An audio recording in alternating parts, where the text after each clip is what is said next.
Good morning, everyone. This is Heather from WeddingsByHeather.com and the Flourish Academy. I am here with my very good friend Mandy Brisco. Welcome. Thank you. And where can people find you? Mandy Brisco Photography. Oh. MandyBriscoPhotography.com. Oh, yes. And what do you primarily focus on these days? I am a full-time wedding photographer. Full-time wedding photographer. What does full-time look like to you? How many? This year I booked 30 weddings. So. I didn't realize you hit 30. Yeah, I did. I hit 30. Wow. I had 2 cancellations, but I hit happens. 30. Yep. And I'm shooting 28. That's the most I've ever done is 30. And I was a little out of my mind. Yes. It's a little bit busy when you're shooting 30. That's almost every weekend. Do you have any weekends off? Very few. Very few. Ooh. And a lot of them were concentrated in 2 different, or like a doubleheader. And that's where I made my mistake this year. Oh, how many doubleheaders did you do? Probably 4. Oh, no. Yes. How many will you do? Actually, no, probably 5. I had 5 doubleheaders. Yeah. Good thing you're so young. How many do you think you'll do next year? And I have 1, and that's only because somebody they had changed the date, and it just worked out that way. It worked out, but that's it. That's my only 1. Yeah, it's so hard on the body, on the mind. Yeah. I'm finding I got burned out faster. For sure. Because you're tired. Tired. Yeah. And you don't cope well. No. So, okay, now wait. Let's set the stage. 30 weddings this year.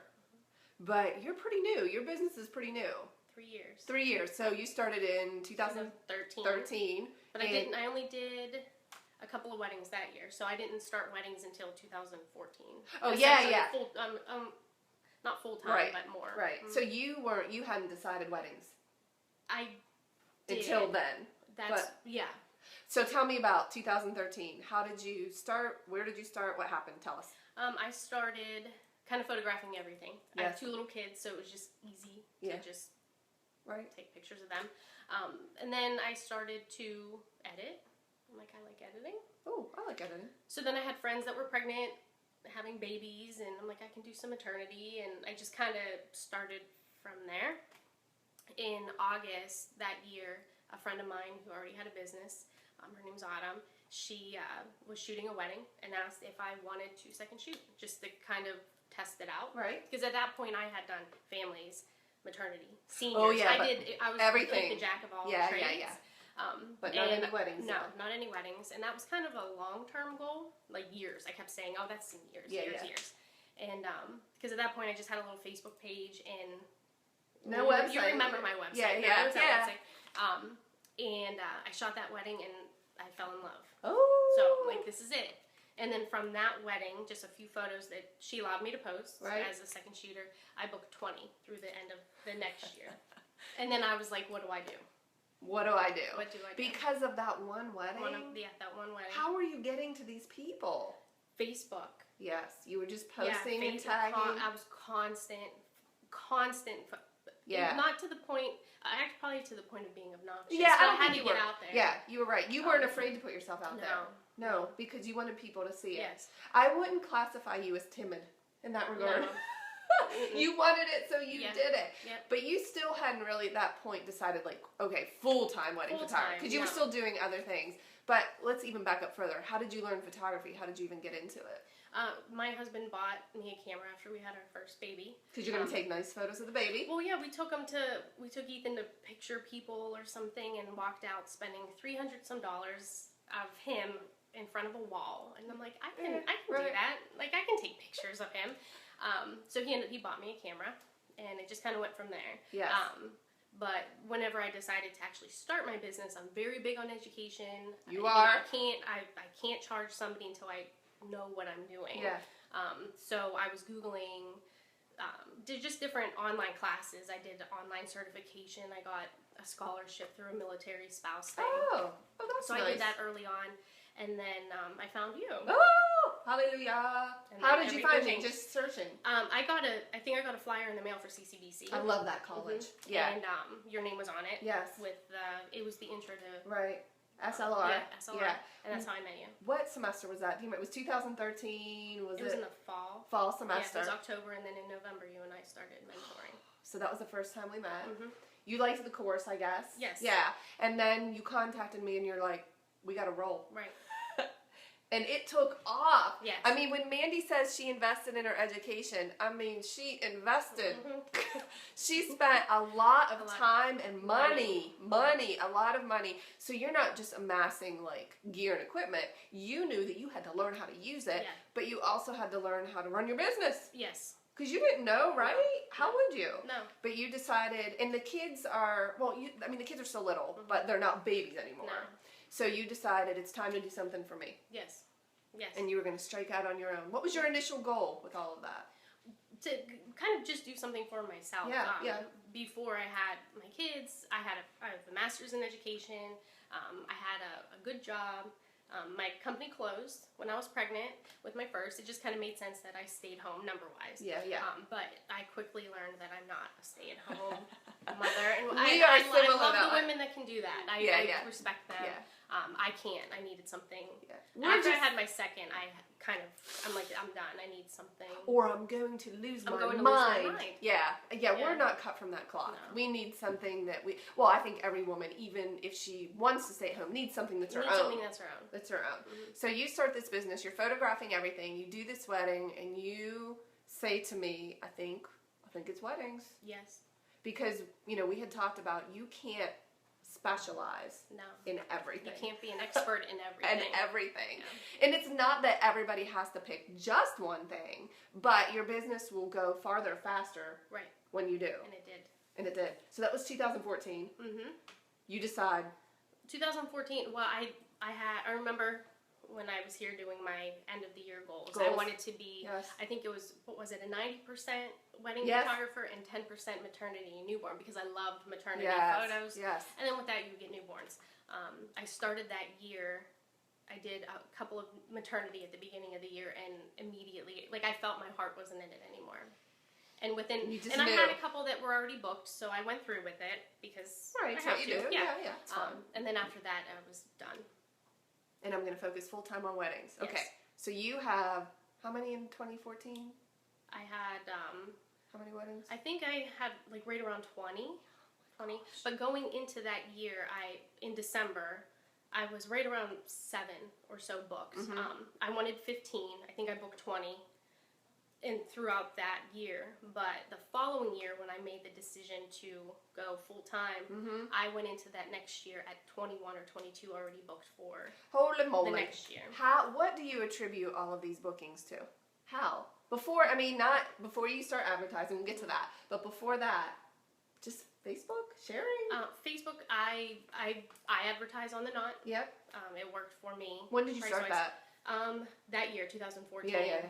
Because I think I called you because that was a lot of money. Yeah. Oh, we talked about this. Money. So she called me and she said, "What are your thoughts on the Knot?" And I said, "I'm not sure. I think it can work for someone." Okay, you're proof that it does. Mm-hmm. It depends on your target bride. Yes. Your bride is on the Knot.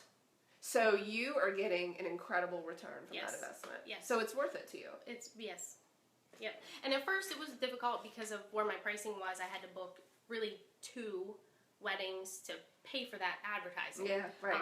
Now my pricing is better, higher, and I don't really, the price doesn't hurt my business. Right. You're in the perfect. It's perfect. Yeah. Mm-hmm. Where did you start your pricing? How did it start, and how did you, step it up, increase it?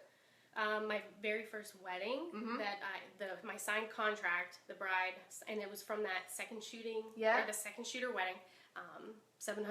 $700. Okay. All right. So the following month, I booked a Craigslist wedding. That was my first wedding I covered on my own for just a couple of hours, and I think they gave me $200. Yeah. It was just something. Yeah. But it was a fantastic wedding. It was my first wedding ever featured, online. It was just like a fun type of thing.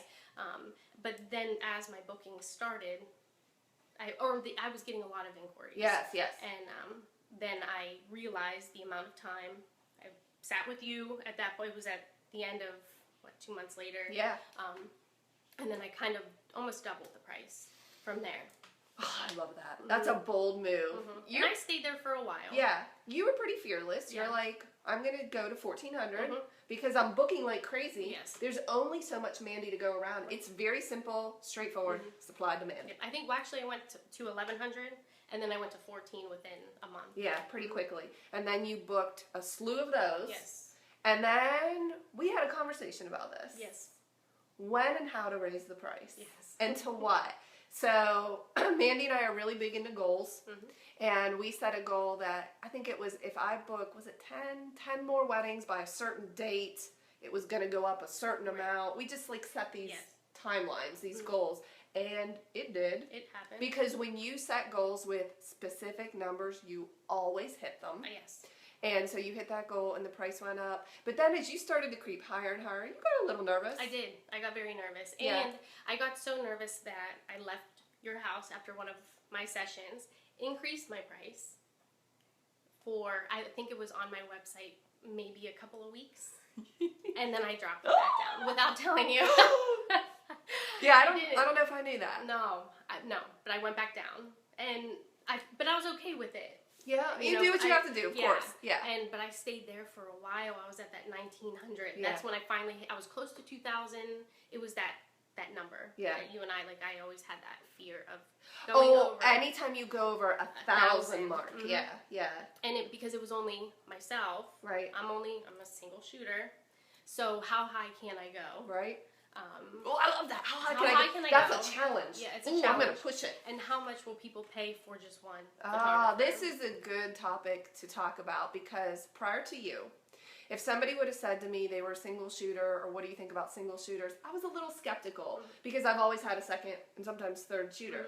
The reason I was skeptical was because I couldn't do it on my own.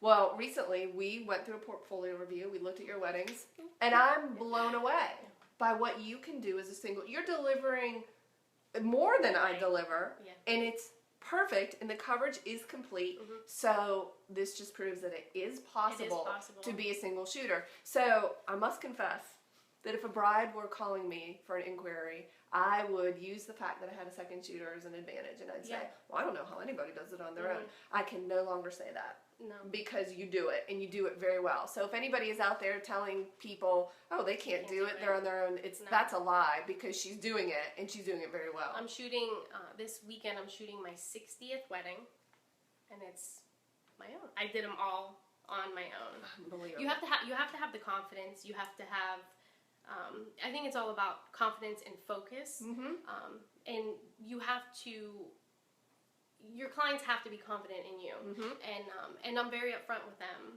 You know, if I meet with couples and they're on the fence about, and I completely understand it's your day. You have to be comfortable with your coverage. Yes. I'm comfortable and I'm confident that I can shoot your wedding on my own. I've done it. But if you feel that you need that additional coverage, I have a handful of other photographers that I can send you, and I do that. It has not. It's never hurt my business. No, it hasn't. And in fact, then some sort of weird reverse psychology thing happens and they're like, oh, we want you. And it's happened. Because they're so comfortable with you. Yeah. That's really good. You just, hey, this is the way it is, and you're going to love it. That's fantastic. Where do you get that confidence from? From you. No, thank you. Leave me out of it. But obviously you're not timid, and you know you're good, and you own it without being obnoxious. And everybody starts out like, am I good enough? Did you ever have that? Like, oh, yeah. And how did you get through it? I stopped following a lot of photographers because I was comparing myself to other people. Right. I picked the couple that spoke to me, that I was inspired by. Yes. There's a big difference between somebody that inspires you or somebody that you can learn from, and then somebody that you can say, oh, I wish my pictures look like that. Yeah. And I think that's a big roadblock for a lot of people. That's a good point. Yeah. So I stopped doing that and then started to focus more on what I'm doing and where I can take. How can I grow? How can I learn? What can I bring? How can I add more value? So when you look at another photographer, if you are inspired and you think to yourself, oh, I can do that. That looks like that's inspiration. But if you look at another photographer and you think, oh, I'll never be that good, then you're just hurting yourself. Yeah, you are. So you don't follow that person. No. Follow the people that make you feel like you could do better, that inspire you, not discourage you. No. I mean, that's not going to happen. That's remarkable. And your clients love you. They're very endeared to you. Yep. What is it? What's your advice to people that are just starting out, whether weddings or not? What would you tell a new photographer to focus on, to get better, to get clients? How? I think to focus on really what you love. I mean, that's kind of, I have I can feel it in my heart that I love weddings. I love love. Yes, you're romantic. I'm a romantic. Yeah. And I think because I put the focus on something that I love. Yes. That gave me, and then my work started to, then I'm looking at these portraits that, from when I first started to the ones now, and I'm like, and the difference is because I've been able to focus on just that one thing. And then that gives me the confidence. It's self-fulfilling prophecy. Yes. Yes. You do a lot of study, a lot of reading. You did a boot camp last year. You're so focused on your vision and your goals, and you come back at least a couple times a year. We check in on goals. How important do you think goals and vision and sort of more of this like business leadership stuff? How much does it matter? Oh, to me, that's the only thing that matters. Everything. You cannot take your business anywhere without knowing at least having one goal in mind, where whatever. But you have to figure out what you want. Yes. And that's very difficult. That's the hardest part. That's very difficult. Who are you and what do you want? Yeah. And we've done. And why? Why am I doing this? Because it's going to get hard. You're going to get tired. You're going to have a double header. You're going to be like, why am I doing this? Because it's not for the money. No, it couldn't be. Because there's probably not enough money worth it when you're kind of stressed out and tired. So you have to be really connected with your why. You've done extensive goal setting workshops with me. Yes. I mean, and we always revisit them, and they always get better. And at the end of the year, we like to take a look at what worked last year. And then what am I going to change? Yeah, what am I going to change? And then moving forward, what's your goal for next year in bookings? Did I ask you this? I can't remember. How many do you want next year? I want 20. My fun number is 25. Oh, fun. Like, just the seed. Yeah. I raised my pricing, so this year I'm at almost 30. Yes. Not sure. I think it's because of how I booked too. Right now, because I'm so booked for next year, I can pick and choose where I want to put those other. That is a great feeling, is it not? Yeah. Because you're booked and you've managed your business appropriately, you have more options. I have more options. More choices. So you're not worried about getting bookings. What advice do you have for somebody who is worried about the saturation in the market? Because there are a lot of photographers, but when you're only 3 years in, you're killing it, but how did you get through that? I mean, you saw there were photographers everywhere. Yeah. What did you do to... That thought never crossed my mind. And I hear it a lot, and I understand why people think that. Every photographer has a different style. If you don't know your target client, then I guess maybe that saturation can affect you. Yeah. But I don't see it. I think there's a photographer for every client. Yes. There's so many different beautiful styles, especially with wedding photography. Yes. You have like those artistic types, you have the film look, you have photojournalists, you have more pose types, formal, traditional, all different types. And they're going to have those clients that love that, and then I'm going to have the clients that love what I deliver. Yeah, because they're hiring, we say this all the time, they're hiring you. They don't buy what you do, they buy why you do it, and they buy what you believe in. And if you are passionate about it and you believe in yourself, the purchase has already been made. That's awesome. Okay, what's next for you? What are you working on? What's exciting you right now? What are you reading? What are you learning? I'm kind of, I don't want to say I'm at a standstill. I'm going to finish out the rest of this year. Well, you are until your season is done. My season is done. Come December, we'll sit down, during my off season. I want to look at more, for a while I've been watching Jerry Gohinas, and I do a lot of like portrait type of things and posing. I want to kind of move away from that because I feel like I got my flow down with that. And I want to learn. I kind of want to revisit shooting, just actual like the technical aspect and the different types of light. Trying new things. I want to try new things. Oh, that's great. My friend Nicole said that the other day. She said the artist in me is bored, so I shall create something new to learn. And it's kind of where I am. Yeah. Oh, hi, Mom. My mom just joined. Hey, does anyone have any questions for Mandy? We have a few minutes left about maybe how awesome she is, or anything in regards to starting your business, finding clients, sharing, putting yourself out there. Do you have any thoughts or advice for anyone while they are thinking of questions to ask? I would say you have to put yourself out there. You can't say, oh, I want a photography business, but I'm afraid to post. I'm afraid to do this. Fear is a big problem. You can't have fear. You can't have fear. Somebody is always going to like your photo. Maybe not everybody. I know there's people that might look at mine and say, not like your style, right? Like that's fine, right? And you have to, and style too is big. You have to find, for me, what really worked is a consistent style. When I first started, I was going all over the place. You go crazy with editing, with the hazes and the mattes and the contrast, everything. And it took me a while to develop kind of my own, I guess, presets or whatever you want to use in Lightroom, and just my own style of editing. So everything is consistent. You can go to my website, you can go to Facebook, and everything is clean, it's bright and airy, and it has, I guess, I have brides that tell me I have a romantic look. Oh, good. And it's consistent, and I think that you have to stay consistent with your work. And the only way to get consistent is to shoot more. Right. You have to shoot because you developed your shooting style along with your editing style, and the two combined will make you who you are. Right. And then that's what people are attracted to is that style. But the only way you can get to that is to experiment. Yes. And the only way to experiment is to shoot. Yes, you have to shoot. And that means maybe you have to put bad photos out there. Yeah.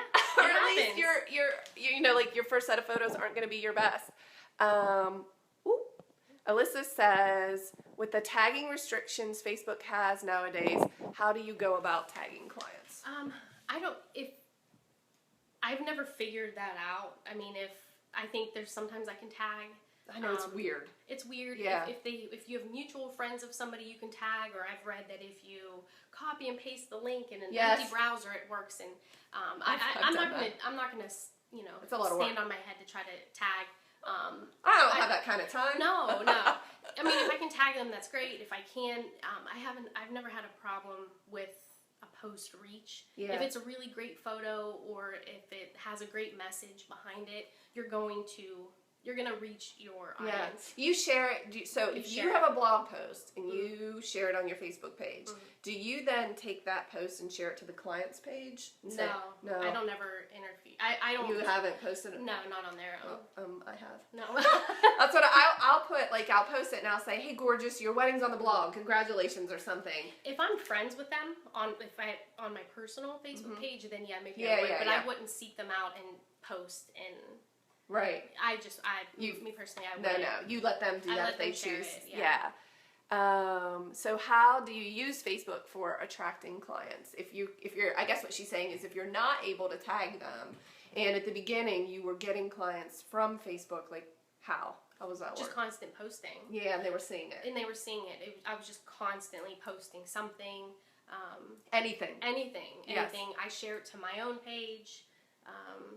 Whether it's a post or a blog post. Right. But I've never had. You just just constant posting. I think the more you post, and I've read so many different things that it doesn't matter how much you post because Facebook restricts businesses, and I think and it does. I've seen a fluctuation in that, but I've never. I'm still getting a lot of feedback. And I still get a pretty good post reach on Facebook without. Do you have a particular time you post, or do you try to vary it? No, I think sometimes I'll vary it just to kind of see if anything changes, but my prime times are early in the morning, and later in the evening. Yes. Because my target client is a semi-younger bride. Yeah. Who's working. She's working. Right. So she's getting up in the morning and she's maybe checking Facebook before she gets ready. Sometimes lunchtime works. Yeah. But that afternoon rush. Yeah, sometimes it's big, but then the evening time. Except I found things like Friday evening, Saturday evening, not so much. No, weekends are never. Weekends are no good, except Sunday evening has been huge. Yeah, Sunday evening's a big one. Yeah, everybody's relaxing. Yeah, exactly. Yeah. Do you ever pay for Facebook ads? I used to, and then I stopped because it just wasn't getting Right. Besides Facebook, what is the best way to attract clients? Well, I think you just have to see who your client is. Who are you trying to attract? And where is she? I tried different things. I was doing Facebook ads. My first, I think, paid wedding advertisement. I did a free ad on Craigslist because it was free. Yeah, right. And I booked a wedding from it. You did. There was a website called wedding.com, and I think I paid like $30. I may have gotten one bride from it. But the one thing that has really a huge benefit was the knot. Once I went there, then I kind of never went I kind of dropped everything else. Well, yeah, because That's where my you advertising funneled went. all I your funneled money it. into the knot, and it Yeah. works for you. And it works for me. You get a lot of inquiries from them still. Yes. Like all this. Yeah, and I'm at the price range where my referrals are starting to work for me too. Oh, very nice. Because yeah. you know, when I had a $700 wedding, I'm not most likely not going to get a referral for a $300 wedding. So I'm kind of in that ballpark of a price range where I call it a network. I went to a wedding this year, and I was shooting the wedding for the bride who had one of her friends there was one of my brides from this year that had already referred me, and then there were 2 other mothers from other weddings there. So that's kind of they all know you. They all knew me. Oh, dude, love that. I love that too. When they were all coming up to me and hugging me, and it was the moms. It wasn't the brides. It was the moms that like were there. We're old friends. I met you once, but they but recognize you. That's that network that I kind of wanted to get into. And once I get into that, and once I see my bookings are, you know, elevated, then I can maybe drop the knot. But have you ever had a slowdown in your bookings? It's been pretty steady, hasn't it? It's steady. I mean, it's weird. I'll go from booking literally 3 weddings in 1 week to not booking anything for a month. Yeah. And then it goes back. It's just, it all depends. It depends. Yeah. Okay, Erin says, do you have any game changer suggestions for goal setting? Game changers. Well, you know, we have a formula that we follow for goals, and they have to be time bound. That's a huge one. Don't just say, I want to, we talk about this. Life will give you exactly what you ask. So if you say, I want more money, I could give you a penny, and you could have more money, right? But if you're more specific and you have a time, you're more likely to reach it. So for instance, you can't say, I want more clients. Like, don't come to me and tell me you want more clients. Because the first thing I'm going to say to you is, how many? How many? What's your goal is your goal number of clients, or is it income? Right. And what genre are we talking about? And most importantly, by when? Right. When do you want those? So those are good goal setting tips. So is there anything else that you can think of that? No, and writing it down. Ooh, writing it down. Yeah, it must be written down. I have a big whiteboard in my office, and I sometimes have two sets of goals, whether it's, you know, business and personal related, just depending on what's going on in my life. It always changes. Yes. But I always have, you know, a huge goal with, you know, by number of weddings by a certain amount of time, and I do a little bars and checks. You track it. And I you track it. Yeah. I track it. You write it down. If I don't see what I want to achieve, then I'm how not. Yeah. So what we've read is write it down and put it somewhere where you see it every day. You see it every day. Because your brain will start to work on it and figure out how to make it happen. Yeah. So you have to see it every day. You have to revisit it. And I think the research says that you're like 40% more likely to achieve it just by writing it down. Yeah. Just by writing it down. And you should a lot of people make this mistake of making goals too easy so they achieve them. Yeah. You need to push them. Right. There needs to be a push goal. There needs to be something that stretches you. Not unrealistic. No. Like, I'm not going to say, oh, I'm going to book a $10,000 wedding. It can't be stupid. Yeah. It has to be reasonable. But hopefully that helps, Erin. Do you guys have anything else? Yeah. Mara says writing them down is a must. It's not going to happen unless you write it down. No. And we all have, like, our notebooks and our planners and our whiteboards. All 3 of us, Mara and you and I, and we're always writing things down. And it's okay to revisit it. We have made some goals that we've come back to and been like, not so much. No. Yeah, that's not only am I not achieving it, but it doesn't even make sense anymore. Right. So we readjust them. Nobody's pouring concrete on your feet. No.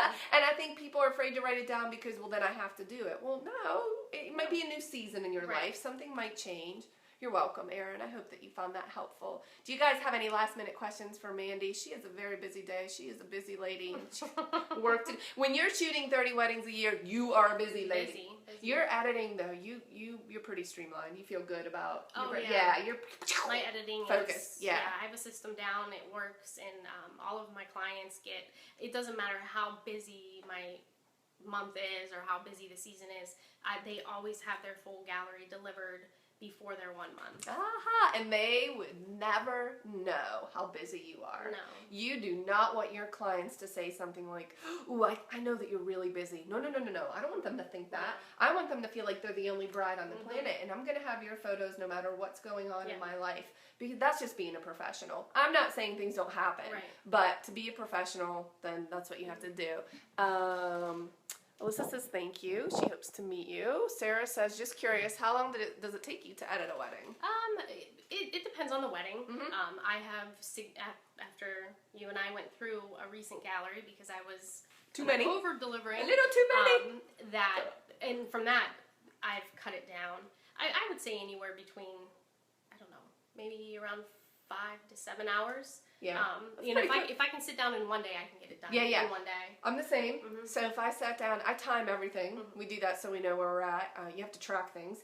And I can get it done in 8. Mhm. And that's with full heavy retouch. I don't typically do it in one day. Mhm. You know, I spread it out over the week. But my goal was always to have the wedding done prior to the next wedding. Yes. So I would not go into a Saturday with any backlog ever. I just literally couldn't. Yeah. Like, it would weigh on me. It was so heavy on my mind. Even when I had double headers, I just worked twice as hard to get it done. I had to get it done, and then I package it and get it all ready so I can send it, like, right on their 1 month. Happy anniversary! You know, you tell them 4 to 6, deliver exactly on 4. They're happy, you're happy, and it's a well-oiled machine. Yeah. Very consistent, because why? Consistency leads to efficiency. And success. And success. Thank you for being here. Thank I you. appreciate your time. I hope you guys enjoyed, and make sure you check her out at AmandaBriscoPhotography.com and check out her Facebook page, and we'll see you next time. Thank you. Thank you.